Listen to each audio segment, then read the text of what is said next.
Hey, I'm Christopher Khayman Lee. I played Andros in Power Rangers in Space, and you are listening to my interview with Elaine Goodman on gogoodman.com.au. Where did the Cayman come from? Where did the Cayman come from? Oh, okay. Well, I didn't expect us to jump off to that, but That's a good way opening back when, question. yeah, it's not bad at all. Way back when, um, I had a little bit of a thing for vampires, and it was when I actually was coming up with a stage name, and at first I couldn't go with Christopher Lee because there's already a Christopher Lee. Um, so the first thing I did was I made Christopher K. Lee. I just picked a letter, and then it turns out that as far as SAG was concerned, there was already an actor with the name Christopher K. Lee, so I couldn't use that either.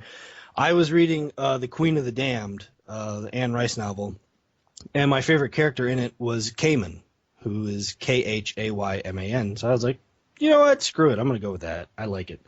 And my name is legally Christopher Khayman Lee. Legally? So Since when? yeah, since last year. Oh, right. Okay, cool. Yeah. So that is my name now. That is it. No other name exists. That is just it. That's fine. So what came first, acting or martial arts? Um, Martial arts did, but well, way back when, probably 100 years ago, um, I lived for kind of a brief moment in Kentucky, in Lexington, Kentucky, and I took up karate for a very short amount of time. Um, I was a kid. I was maybe 6, if that. I don't know, maybe 7, something like that. And then, fast forward some years to when I was maybe 15 or so, I had moved to Virginia, and I spent most of my time growing up as a kid in Virginia. I studied Jeet Kune style Taekwondo for a while. And that's really the kind of thing that they want. That type of martial art is what they really want for film, TV, movies, stuff like that, because it's big, wide, arcing kicks and stuff like that, and it just looks really good on film. So, um, but I picked up most of what I've ever known on set on Power Rangers. And So, do you still practice much? oh, I haven't practiced it in forever. Like I said, I'm probably in my 300s right now. I'm so old. So if I tried to kick anything, I would hurt myself before anything else.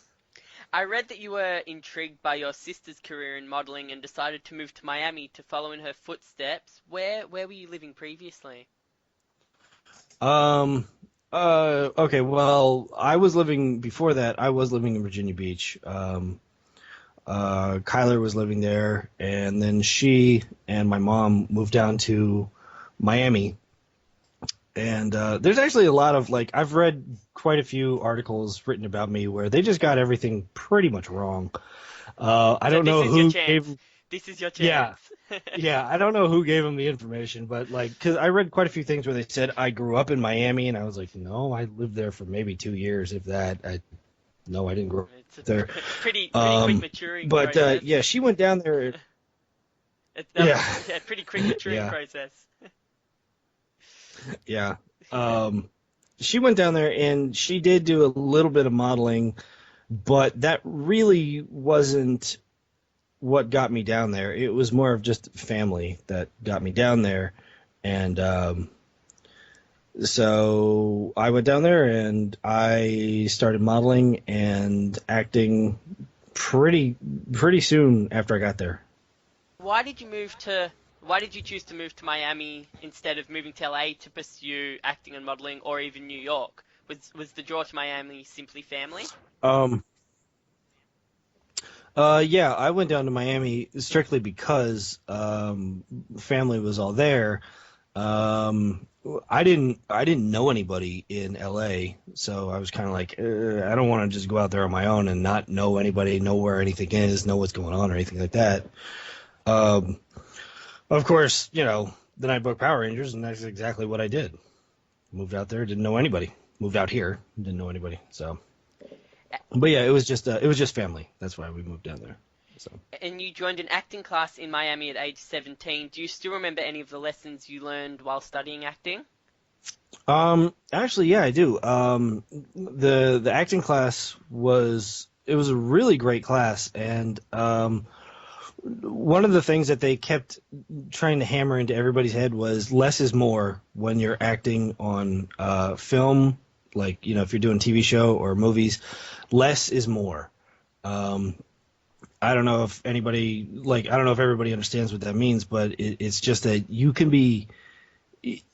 get an emotion across much easier or much more clear by not overacting it. If you overact it, then it looks like you're overacting. If you underplay things, then you can really see some kind of emotion and all that. Um, so, I really, it didn't take long for me to really kind of take that to heart. I appreciated what they were saying, like, don't go overboard. I've never done any kind of theatrical acting, like on a stage, I mean, like anything like that. I've never done that because, like, I don't know if I could. I'd probably get stage fright. Um, because everybody's watching you, it's it's very different than when you're actually acting on a set. Because when you're acting on a set, it's funny. Everybody's watching you anyways, but they're all doing their job. You're doing your job, they're doing their. So like the lighting guy, he's doing his job, and the director, he's doing his job, and he's watching you, and everybody's working. But if you're doing it on a stage, they're there to literally just be entertained by you. So it's like, shit. Now I have to be really entertaining. Oh God, I don't know if I could do that. How did you find out about the Power Ranger auditions? Were you a fan of the show already? Because you probably would have been the key demographic when the show first started. You would have been 12, 13, 14 when the show first started.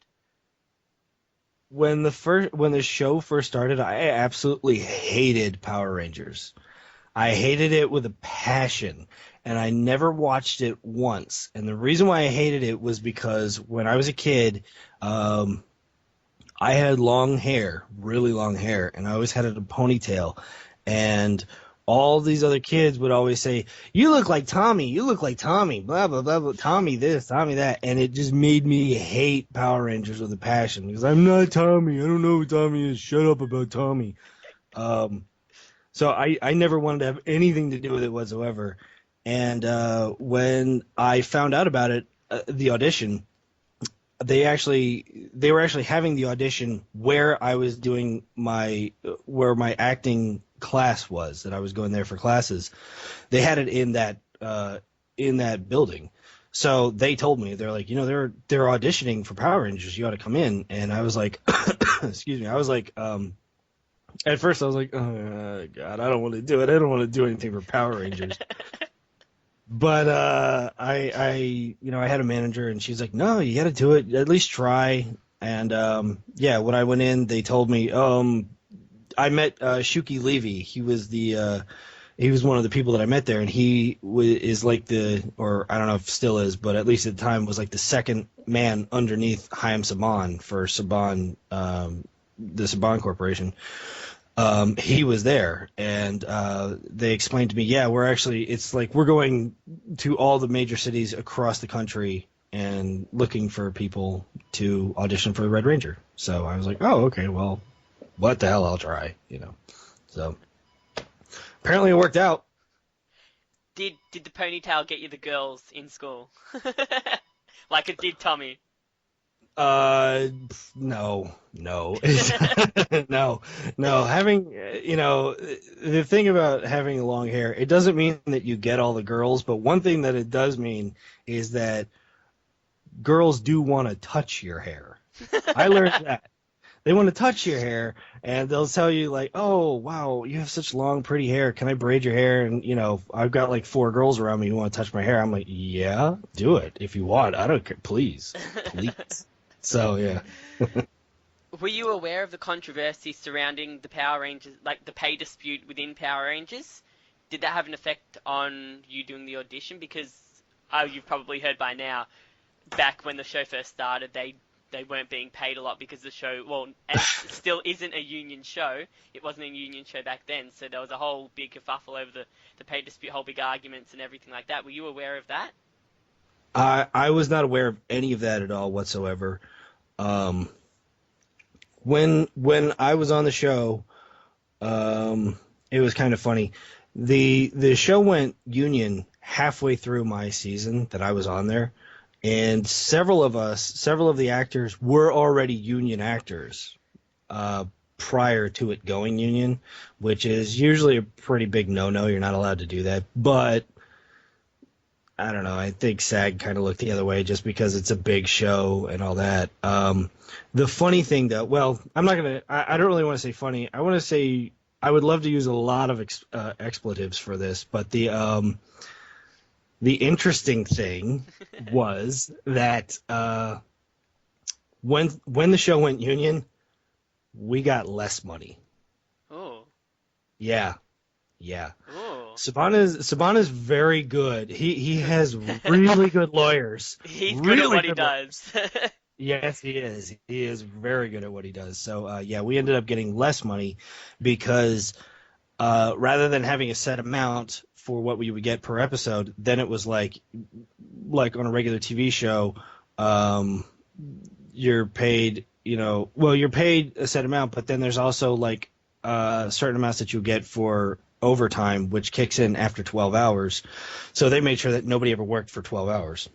Whereas beforehand you were working 16, 17, 18 hours a day, right? Yeah, easily. Yeah, the average day before that we were working 16 hours a day. Oh, jeez. Yeah. He's very good. Yeah, it's funny. Yeah, he is very good. It's funny that, a lot of people think that acting is such an easy job. And yeah, I mean, compared to like chopping down trees or, building, a bridge or something like, I'm sure it's much easier physically, but you do it for like 16 to 18 hours a day. So, you got to be on your feet the whole time. So when you when you got the part, did the actors tell you anything about the franchise or the fandom, because they'd already been in the series for almost a year? Did they tell you about how crazy it can get and how many kids actually love the show?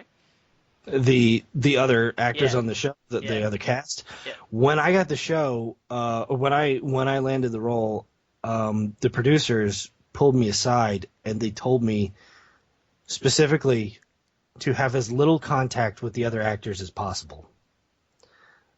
Not just on set, but off set too. Because they wanted my character, they really wanted to hammer it in that my character did not want to have anything to do with the other characters. My character, Andros, didn't want to have anything to do with Cassie and TJ and Carlos and Ashley. Nothing to do with them. So they told me, don't hang out with the other actors. Just don't ever do it. So you got your own trailer? Well, yeah, everybody has their own trailer, but they pretty much were like kind of trying to scoop me away from everybody else. You don't need to hang out with them right now, So it did take like a couple episodes before we were all actually getting along with each other, and like I was really hanging out with them because the producers knew that eventually, yeah, I am going to hang out with these people. I'm going to work with them for such a long time. It's going to happen where I'm going to start interacting with them more. When I finally really did, when I finally did start getting along with everybody and, we all started to hang out and all that stuff. Yeah, they mentioned to me then, they were like, yeah, if we go anywhere, you're going to get mobbed by kids and all that stuff. And it didn't really happen that much for me. But one thing that I noticed was that, having the hair that I had, it did tend to make me stand out a little more, and I would get recognized. I would almost never get recognized by kids. I would get recognized by people my own age. Like, I was about 19 on the show, and I had 18-year-olds and such coming up to me saying, "Hey, man, I love you on Power Rangers." And I'm just looking at them like, why are you watching Power Rangers? This is for, like, 12-year-olds. Why are you watching this? But if you enjoy watching the show, then watch the show. I mean, I don't remember really ever getting swamped by kids, just people my own age. What did the other actors think about you not being able to hang out with them for the first few episodes? Did it kind of hit them as you being rude, or did they know it was the producer's actions? Um, I have no idea. I don't know if the producers ever told them directly what they told me.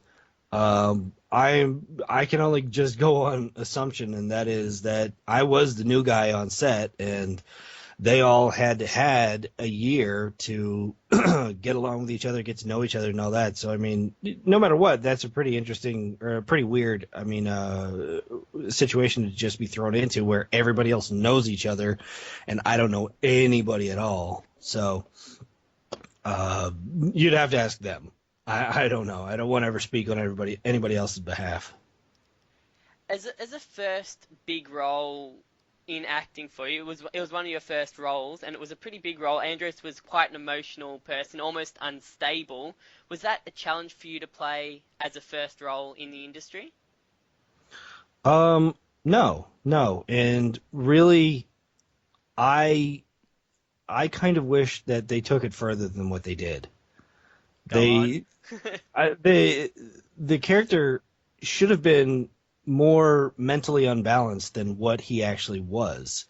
Um, I talked about this in a little Q&A that I did. Like I just put up a video myself, and I'll just say pretty much what I said then, and that is that I'm playing a character who his best friend, or well, first off, his sister is kidnapped like right in front of him. He has no parents, not that I know of.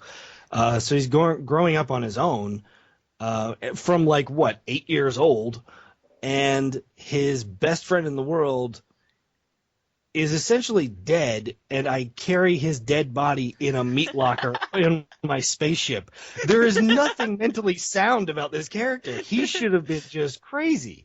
So I kind of wish that they would have let me be more, not psychotic, but just, I don't know, just like a little more out there, because none of that sounds like it would make you grow up into a normal, well-adjusted human being. You'd be pretty screwed up in the head, you know. So I don't know. I didn't have any problem with what they wanted me to do. I just wish they would have had me do more. That's all. In general, did they give each character a kind of backstory to work off to try and build their character? Because like, for Andros in particular, did they give you much of a backstory to try and tell you a bit about what they want from you? Yeah. Well, the only backstory that I really got was it was pretty cut and dry. It was pretty simple. It was just he grew up alone. He has this magical power, which that I don't remember anybody explaining to me. That apparently I had the Force. I don't know where that came from, because from the first episode nobody told me that, and then 4 episodes later they're like, "Oh yeah, by the way, he can do this thing with his hands where he moves stuff." And I was like, "Wait, I have the Force?" And they're like, "Yeah." And I was like, when did this happen? I didn't know that. Nobody told me this. But they really just kept it simple to the fact that yeah, his life has not been that pleasant in comparison to other Power Rangers, like the characters. Every other Power Ranger character up until that time was, really happy and cheerful, and everything's going good, and oh, I won the big football game. I'm top cheerleader. All this great happy stuff, and it was like, well, yours is your only family member is kidnapped in front of you. Your parents are either dead or missing, and your best friend was killed in front of you, and you keep him in a meat locker. None of this sounds good, So that's like what they were telling me. It was like, yeah, this is basically who he is. So I was like, okay, I can deal with it. I can dig it. And what was your impression? I've spoken to a few other Power Ranger actors before. What was your impression of the spandex and the tight civilian costume as well? You had really Uh, tight civilian costumes. oh God, don't get me started on that damn mouth. Oh my God. Okay. I believe I Uh, just did. yeah. The suit that we would wear when we were on the ship, with the gray jacket, and then I had the red underneath. Oh God. Okay. Spandex is not your friend. No matter what, spandex is never your friend.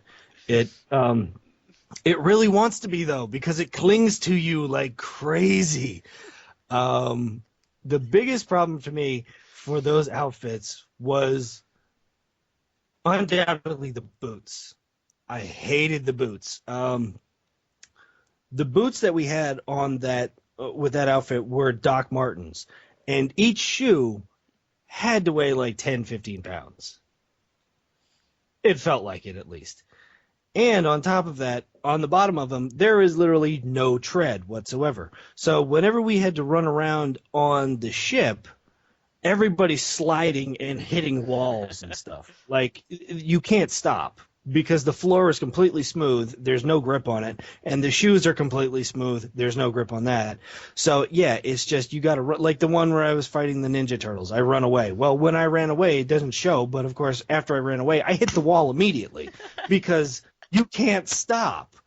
And they knew that, and even the when I was first doing it and I was complaining to the directors and all of the producers about it, I felt like, oh, this makes me sound really, really like a wimp or whatever. I would use other words, but it makes me sound like a wimp. But even the stuntmen were saying it too. They're like, these boots are kind of heavy and we can't really stop. And I was like, see, those guys are having a problem with it. If they're having a problem with it and they can literally run up walls.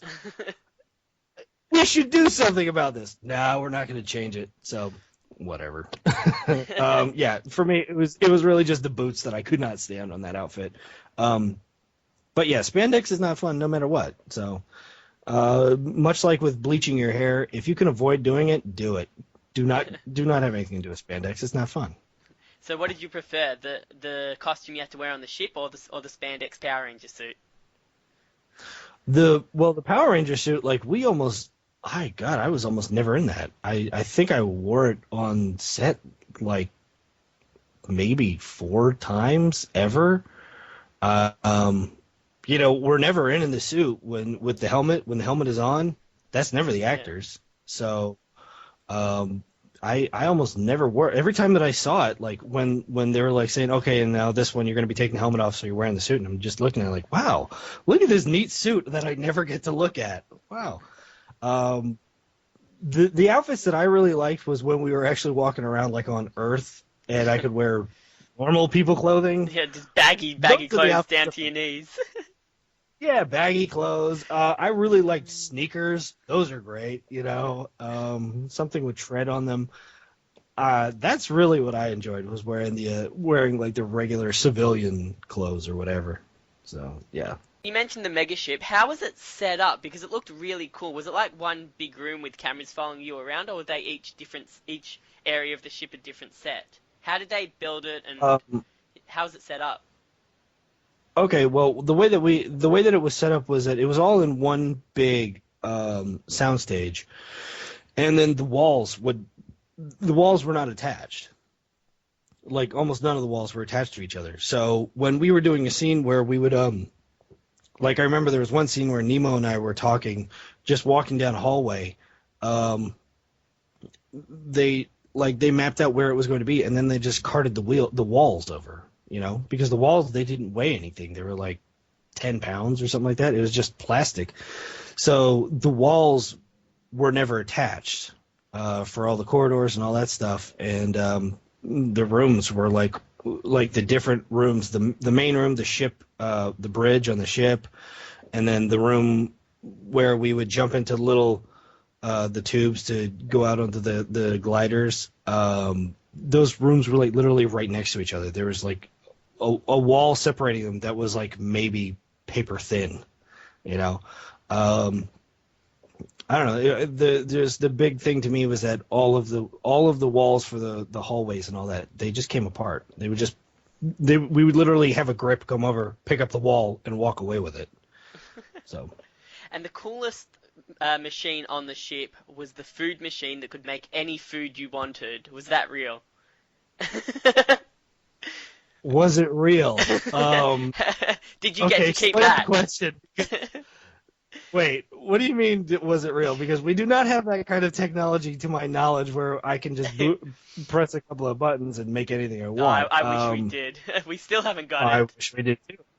Yeah, that would be fantastic. I don't even remember. I think it was just like, I think the door to it was just a microwave, and I don't even remember. I mean, That was God.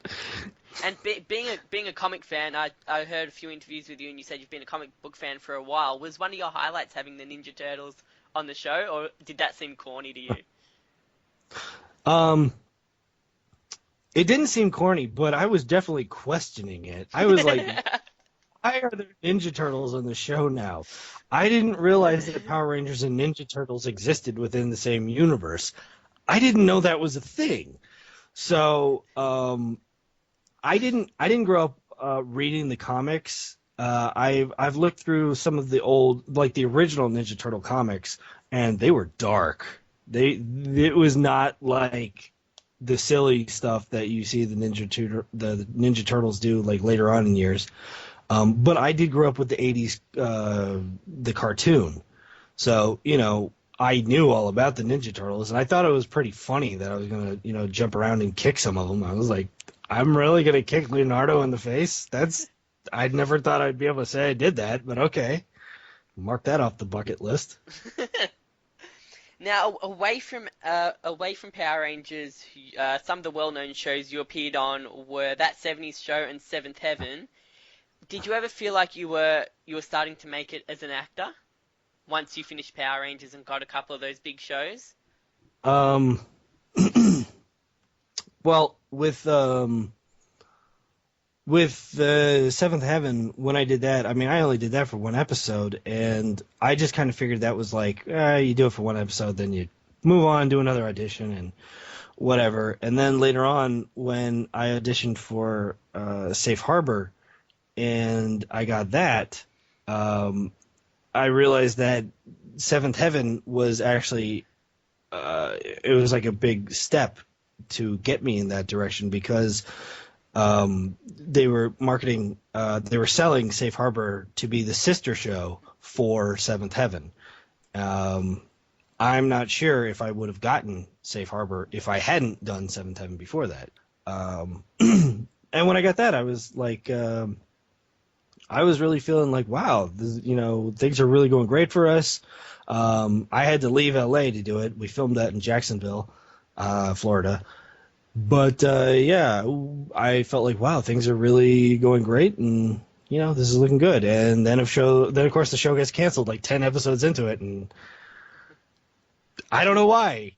I have to this day, nobody's ever been able to give me an explanation. We had great numbers, people were enjoying the show. It was kind of funny. It was written pretty well, but this stuff happens.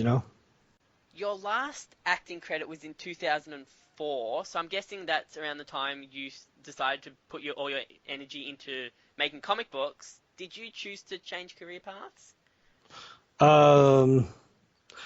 I kind of got a little tired of. I got tired of what goes on with acting. The one thing that a lot of people have asked me, "Oh, I want to get into acting. What advice can you give me?" I always give everybody the same advice. Yeah, don't. Just don't do it. The reason why is that I don't like to break anybody's hearts, and I don't want to tell people, yeah, don't follow your dreams or anything like that. But it's just there's so many actors out there, and it's one of the very few professions that it never matters. It doesn't matter how good you are. It just matters who you know. So you could be the greatest actor in the world. If you don't know anybody, you're probably not going to get anywhere. I was seeing that a lot. I was like picking up on that vibe pretty easily after a while, and I was like, this is just ridiculous, But I've always enjoyed writing. I started writing when I was 12, and like I said, I'm like 900 years old now, so it's been quite a while. You said 300 before. Well, I age at a different rate. Yeah. Just ask anybody. But I've always enjoyed writing because I love telling stories. So that's really like always been something there that I always wanted to do, and I just decided, you know what, screw it, I'm gonna write something, and it turned out to be a comic book, and I love it. I absolutely love doing it. Did you always have a dream of creating a comic book? No, I didn't. as a kid, I never read comic. Like as a young kid, I never read comics. One of my favorite, not just comic book characters as a kid, but like one of my favorite like fictional characters at all was Iron Man. I loved him until I found out that it's a guy in a suit. I thought he was a robot. So, I was like 8. I was 8 years old or something like that. So I thought he was a robot, and then I find out, it's a guy in a suit, and that just turned me off to comics for a while. I was like, no, I don't want anything to do with it. And then I guess it wasn't until I was in my mid-20s that I really got back into comic books, and the real reason why is that you can really go crazy with like a hero or a villain, just go absolutely nuts with them, and people will love you for that. Like as far as who they are, like who the character is. Like you take somebody like Superman, and he's just like the epitome of being nice. The sweet guy, and all that stuff, and people love him for that. I personally can't stand the character, but there's enough people out there that love him, and they love him for that. And you can do that with comic book characters, and you can go the opposite way with with a bad guy. You can make him just the worst, horrible, terrible person. Doctor Doom is just evil, and it's just so compelling to read and see what he's doing, because it's like this is like bad guy on a whole new level of bad guy. It's like, wow, these people don't actually exist, and it's just so it's just captivating to me. And you're in the middle of creating your own comic book. Can you take me through the who, what, where, when, why, how of your creation? As in, like, how did we get to where we are, or how did we start with this? Or how did it come about? How did you get your team? What's it about? Where do you get your inspiration from? When's it coming out? Everything like that. Okay. Well, when I went to college for a little while, and when I went there, the person that I talked to, who was like going to try to sell me the school, sell it to me like, oh, this is the greatest thing in the world. I asked them specifically, is this school, what I wanted to do was I wanted to write for video games, like scripts and stories and all that stuff. So I said, is this a good school for that? And they said, oh, absolutely. And it's not. It was not. No, they did not do any of that. At the same time, there was another guy that was going to this school who asked them specifically, is this a good school to learn to write for comic books? And they told him, oh, yeah, absolutely. Again, no, it was not. And that was Danny. Danny is my co-writer on my comic book. We both met up, and we realized pretty quickly that we had similar interests. We wanted to really focus on writing, not making a video game, like the art for it and all that stuff. But we wanted to focus on the writing aspect of it, because we felt like the story is what brings you back to something. Whether it's a video game or a comic book or a movie or a TV show, whatever, the story is what brings you back. If it's compelling enough, then you're going to keep checking it out and all that. Danny and I both left the school before graduating because they were not teaching us what we wanted to learn. When we left the school, he and I both got together. It turned out, I didn't know it at the time, but he lives about 10 minutes away from me. So it was, we had no clue. So we were hanging out together all day, every day, and we started working on coming up with our codex for a comic book. And it took us like a year before we even had a title for it. He and I were just walking around, and I just, like, out of nowhere, I said, L.A. Crazy Town. And he was like, yeah, what the hell, let's do it. And I was like, yeah, now we got a name. We came up with so much stuff together, like characters, backstories, plot devices. Where is it taking place? Where is it not taking place? Where, who does what? Who can do what? All this stuff. But we didn't have anybody that was really an artist. Danny is a very good artist, but we needed somebody who was better. So we went to like all the schools in the area, and one of the schools that we hit up is CSUN, Cal State Northridge, which is like 20 minutes away from where we live. And we just put flyers everywhere, and one of the people that got back to us after a while was Josh. And Josh is our artist, and he has been from the get-go. And, when we first started working together, we gave him an idea. Okay, this is what the story is. This is where we want to take it, or like a rough idea of that. And we gave them like character sheets. This is, just describing who looks like what, how tall they are, how bulky they are, whatever. And in the beginning, the artwork was very, it was good, but compared to what he's doing now for us, it's 100 times more impressive. It's just so incredible what he can do now. And he's been working with us the entire time, the whole time, and he is a blessing for the both of us because he is undoubtedly all the talent. So, but yeah, there's only three of us really doing it. Danny and I are the writers, and Josh is the artist, and that's why things for us tend to feel like it's going at a snail's pace, but we only have one artist, so we're trying to expand. We're working on that. We're getting out there and we're trying to meet more artists, more writers too, because we want more people in there to give us other ideas and all that stuff. So that's what we're doing. We have one book published. We did get one published, our first issue. Right now we're focusing on the comic itself is an e-comic. We're keeping it like that for now, and we update on the site every Friday. So that's what we're doing. We are looking to change up our format in a little bit, but I'm not going to go into that until once we have everything hammered out and we all figure out what we're going to do with what. Can you give us the basic storyline of LA Crazy Town?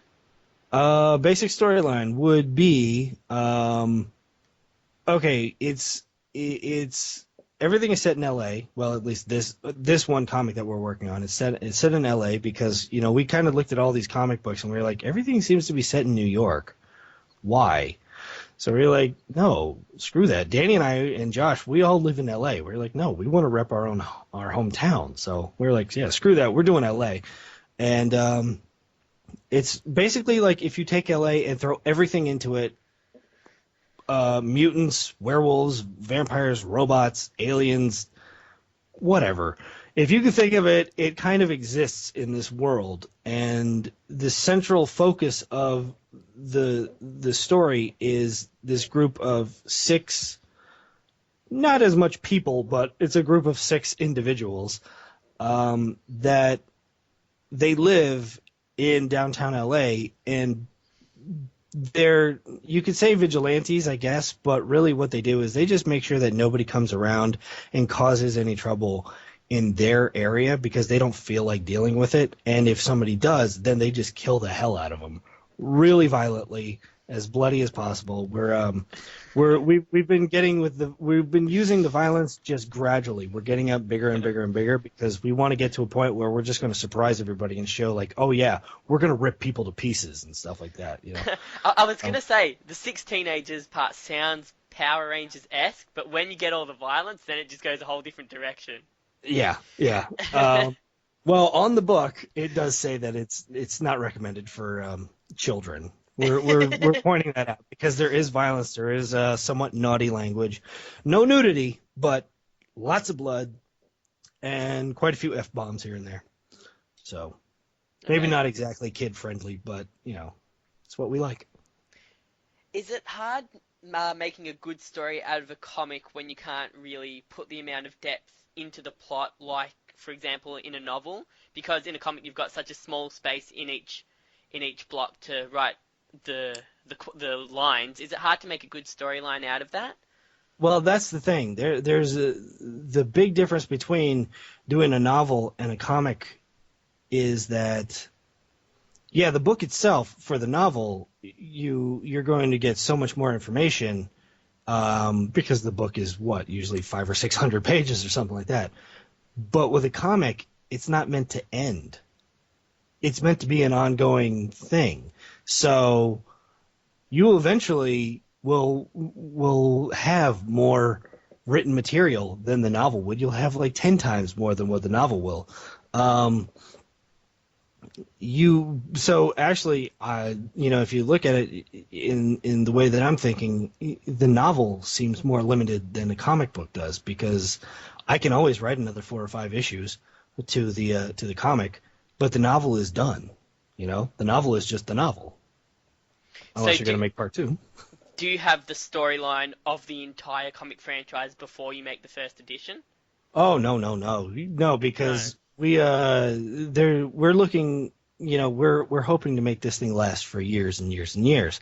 And we do have, what we've done is we've come up with an idea for what we're going to run through with our first issue, with our first year's worth of an issue or a series. We have a set storyline of where it's going. We're usually about two or three, we've already written out what's happening 2 or 3 issues before we even start working on those. So that's actually where we are now. We're online. We're on the 5th issue, and we're about halfway through with that. I think we're up to like page 12. Yeah, 12. Yeah, we just hit like page 12. So we're going to run about 20 pages per issue. So we're a little more than halfway through that, and then we've already written what's going to happen in issue 6 and issue 7 and issue 8. But like, issue 35, we have no idea.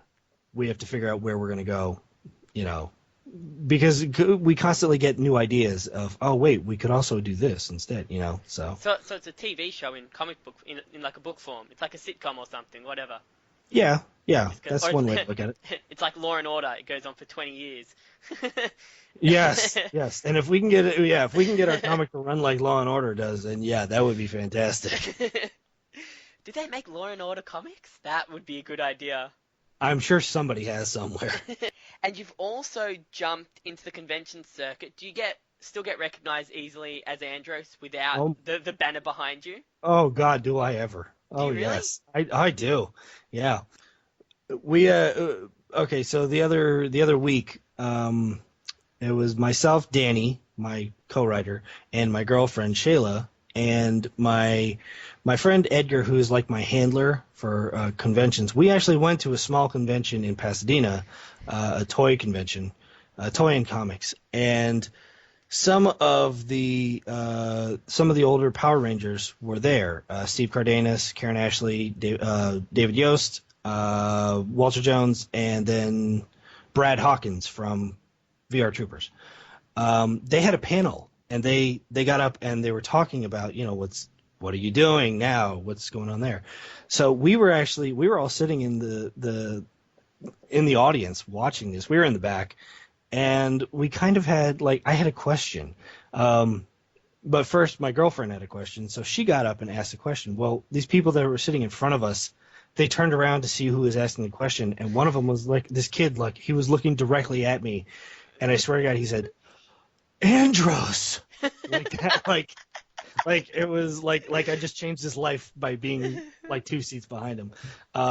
Yeah, it was pretty hilarious. We were all cracking up at that. But yeah, I was just there. We were all just there just to walk around and look at stuff, have fun. And I probably ended up taking like 5 or 6 pictures with people because they were like, "You're Andros! Oh my God!" So can I get your picture? And I was like, "Yeah, sure you can. Let's do it." Yeah, at conventions it's easy to get recognized. How do you get along with the original actors?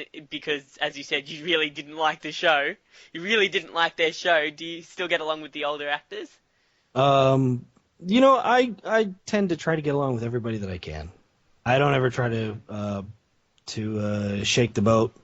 I there's no reason to do it. I really don't have any problem with anybody. For my season, I get along with everybody. But as I told you before, I was just on the phone with Justin Nemo earlier before, and I love that guy to death. I mean, I'd take a bullet for that guy. He's too funny. He's great. But like with some of the older series, with like the original Power Rangers, I've met Austin and I've met Jason because we did the Forever Red episode, and I met them there. I only just recently just met Walter Jones, and I only just recently met David, who played Billy. And again, these are really nice guys, but like a lot of aside from my own cast, I didn't really meet too many of the other actors. Although I will say that when they did, what was it, the one after me, Lost Galaxy. Lost Galaxy, yeah. Yeah, I hung out with Slavin all the time. I hung out with that guy like crazy. So, yeah, I try to get along with everybody. Were you surprised at the size of the fan base that Power Rangers still has when you came back to the con circuit? No, not at all. Power Rangers, it's like its own living thing. It's a growing living thing. When I was on the show, when we were wrapping up, when we were getting near the end of our season, they pulled us aside and they told us at one point, they said, "Okay, we just want you guys to know that this is probably going to be the last season of Power Rangers. It's not going to run anymore." Um, but I think, well, no, actually, I think that was earlier in the season, and then they looked at the numbers and they realized, oh wait, this show is actually really doing well. So it was kind of an on-the-fly thing that they told us that, oh well, no, now we're not going to stop it because we can still roll with this. So initially, when I was on the show, I was under the impression that that was going to be it for Power Rangers, and then nope, we got more. Oh yeah, we can make more money off of this. Let's do it. So yeah. What It's what just do you that's just good business strategy, by the way. So, what do you like about the convention circuit? Do you think you'll get more and more into it if you get the time? oh, absolutely, yeah. I'm looking to set up to do as many conventions as possible this year coming. I've got my eye on about 26 to 28 of them. Oh, So, yeah, it's one uh, every I'm, second weekend. yeah, I'm looking to do a lot more conventions because I want to get out there. I want to, I really want to get the word out there for my book, my comic, I mean, I understand that everybody's going to look at me and be like, oh, Red Ranger and all that. And, I get that because that's what I was. But I want people to also realize that, oh, wait, he also does this. He's a Power Ranger, but he also writes a comic. So, I'm looking to get out there and, get the word out. So in saying that, do you ever regret doing Power Rangers because it's what you'll forever be known as, no matter what slice of pie you stick your finger into, you'll always be known as Andros? It's funny. I've been asked that question quite a few times if I ever regret being a Power Ranger because of that or, well, whatever reason. I don't regret it at all.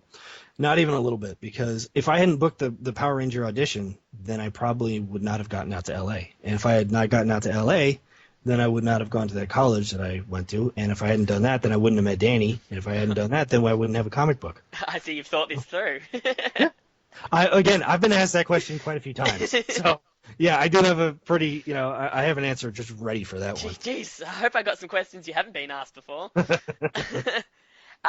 Yeah, so before we get into the fan questions, do you just want to plug your Facebook, Twitter, and your comic website? Well, I think right now for me the best thing to plug is my comic book website, which is www.westcoastcomics.net. But I have three Facebook pages. My fan page is CKL335 official page on Facebook, and through that it links out to my other Facebook pages. My Twitter account is at WCCLACT, which is West Coast Comics LA Crazy Town. So that's our Twitter, and we also do. Me and Danny and Josh, my artist, we all stream. We live stream on Twitch, so it's the same thing. WCCLACT. That's our Twitch page too. So anybody who ever wants to watch us play video games and do really stupid things, that's what we do. So fan questions. I've got about 6 here. So Sancho from Albion Park, which I think is near Sydney, wants to ask how you felt about having long hair, and if he felt like if you felt like you were being compared to Tommy at all, or if you had any difficulty living up to him. Well, as I pointed out earlier, I used to get called Tommy all the time as a kid. When I was playing the character, I never ever felt like Andros and Tommy were like comparable to each other. They're two different types of characters, two different types of people, and I have the Force. Sorry, Tommy is really great and all that, but He has I mean, a talking sword. wonderful. I can just use my brain and knock him away 100 feet. I win. So sorry, no. And as far as the hair, what was that like? What was the question about my hair? Did you ever feel like because of that hairstyle, the producers were comparing you to Tommy. Oh, well, because of that? No, because Jason got off easy. He didn't have to get his bleached. I did. So, They really put you through the ringer. yeah, they did. Nicholas from Wintersville, Ohio, wants to know. It's a couple of different questions. Do you want to go through Yeah, part by let's do part? one Okay. by one. Okay. How has the series changed your life? Well, as I stated before, if I hadn't got the series, I probably wouldn't have moved out to LA. So if I hadn't moved out to LA and Oh, yada we're yada, going we through already this did this. again. Yeah, we Yeah. already did So, that. yeah. When you were a part of the show, did you feel different than your friends? I'm assuming he means like from the cast, the cast members. Yeah, because they didn't have to get their hair bleached, and I did. You still haven't let that go. No, because it was 8 hours of pain. That's literally like putting fire on your head. I felt different. Like character-wise, I felt different because my character was supposed to be different from theirs. Their characters are all like they all had their own certain things that made each character who they were, but they were all happy and nice and sweet to each other and all this other crap. And my character was not supposed to be like that. Right off the bat, they told me, no, you're not going to be a very likable character, which made me the most likable character. Because when you try to not be something, you end up becoming it. What about friends outside Power Rangers? Did you get much time to socialize? Or Oh, did God, you keep no. your friends from No, school no, in, no. in Miami? Or Virginia? No, because, like, I never got a chance to see anybody anymore from Miami because I was working, well, I mean, A, I lived in LA, and B, I was working 16 hours a day. So the schedule was wake up 4:30 in the morning, Ah. yeah, go to work, eat, go to bed. Next day, wake up 4:30 in the morning, go to work, An eat, go to 18-year-old bed. shouldn't even know that time exists. No. I very much agree with you, yeah. Okay, next part of the question. So did you make any friends while you were on Power Rangers, like outside the show, like socializing, Oh, going out, or? yeah. I mean, it was kind of funny because all the friends that I would make, they were somehow affiliated with Power Rangers, but they weren't like necessarily actors or anything like that. But I actually hung out a lot with the crew and the stuntmen. I was with the stuntmen like all the time. Okay, next part of the question. How do you feel about the franchise now? You know, I'll be honest. I haven't watched Power Rangers in a long time, but I did see the first episode when we watched that panel, when we all did that panel thing and the kid turned around and said, "Oh, Andros," he saw me and all that. We had watched the first episode of the new Dino, what is it, Dino Charge? Yeah, we Dino watched Charge, that. Yeah. Yeah, that's what they were showing. So we watched the first episode of that, and it's the same thing. I mean, it's the same kind of humor. I could The same see it. format. Yeah. It's the same format, yeah. And the show is always it's aimed towards young teenage kids. That's who they want to watch it. So I really haven't watched it that much since. And I certainly never watched my stuff because I hate watching me acting. I hate that stuff. No. And as the last part you probably won't forget, and you are one of the reasons my faith in the series remains because of the Countdown to Destruction episodes. Nicholas from Wintersville, Ohio. I very much appreciate that. That's very cool. And yeah, thank you very much for that, Nicholas. So, Paul from Melbourne, Australia asks, if you were asked to make a cameo appearance in Super Mega Force or in Dino Charge, would you say yes? And if so, what appearance would you like to have done? Well, what appearance would I like to have done? As in, would I rather go to Super Mega Force or Dino Charge? Well, it doesn't mention Dino Charge here, but it mentions Super Mega Force. I added Oh. Dino Charge. But would you rather be Andros? Would you rather play a voice Oh, well- of a monster, or? I think that if they were going to get in touch with me, they would probably only be thinking of me doing Andros. Would you grow the hair back? I would not mind it, but the hair is the thing. The hair. The hair is the issue. No, but when I did Forever Red, that was a wig. So Oh, really? yeah, that was not my Wow. hair. That was a wig. So Oh, wow. and a lot of people didn't realize it. They thought that I came back and, oh, you still got the blonde hair. No. That was gone the next day after getting off of the set when I was done on Power Rangers in Space. Yeah, hair is gone. They let Jason David Frank shave his hair. Yeah, I don't know why they wouldn't let me do that, but I don't know. because he's like the chosen one. Yeah, apparently so. Yeah, he's the god of Power Rangers or whatever the hell it is. Anyway, Jacob from Brisbane, Australia wants to know, what did you most like about doing Power Rangers? Working with the stuntmen. I worked with them constantly. They wanted us to work out with them once a week when I was on the show, and I probably did it several times a week. I just loved those guys. I loved the fact that they were willing to put their body through every kind of hell possible to make us look good. So I figured, you know what? If they're going to do it, then I'm going to do it. So I worked out with them constantly, and those guys were fantastic. I loved working out with them. And then whenever I got the chance, I loved hanging out with Nemo.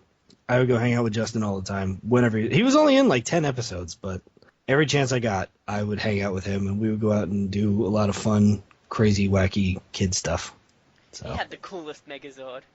The Mega Winger. Oh my god, that was the coolest Zord of my childhood.